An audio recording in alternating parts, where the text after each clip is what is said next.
হচ্ছে self অ্যাসেসমেন্টের last date আপনাদের যাদের ট্যাক্স ইয়ার এন্ড হয়েছে গত বছর 2024-এর এপ্রিলে, তাদেরকে এবছর 31 জানুয়ারির ভিতরে আপনার সেলফ অ্যাসেসমেন্ট করা লাগবে। আপনি যদি কোনো সাইড হাসল করেন অথবা এয়ারবিএনবি করেন অথবা আপনি বাসা থেকে কোনো কিছু সেল করছেন, আবার সেকেন্ড হ্যান্ড জিনিস যেটা আপনি পড়ার পরে সেটা বিক্রি করছেন, এটা যদি ইভেন 1000 পাউন্ডের উপর, এটি স্টিল সেকেন্ড হ্যান্ড, আপনি ব্যবহৃত জিনিস আপনি বিক্রি করতেছেন, এটা তো আপনার সেলফ অ্যাসেসমেন্ট করা লাগবে না।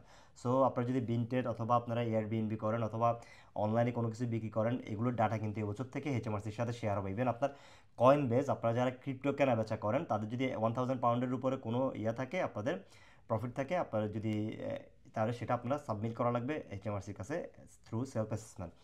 আর আপনারা যারা চাইল্ড বেনিফিট নিছেন এবং আপনাদের ইনকাম যদি 50,000 পাউন্ডের উপরে থাকে, তাহলে সেক্ষেত্রে আপনাদের সেলফ অ্যাসেসমেন্ট করা লাগবে 31 জানুয়ারির ভিতরে।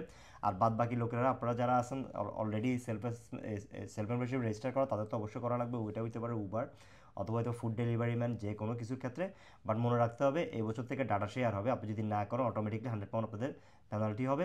আর এরপরে তো আপনার পেনাল্টি আছে, ডিপেন্ড করে আপনার টাইমের উপরে।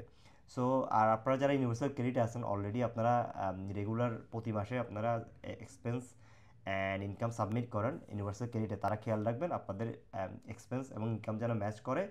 আর যদি সেই এক্স্যাক্টলি সেম অ্যামাউন্টটাই আপনারা সেলফ এমপ্লয়েডের ক্ষেত্রে সেলফ অ্যাসেসমেন্টের ক্ষেত্রে সাবমিট করবেন।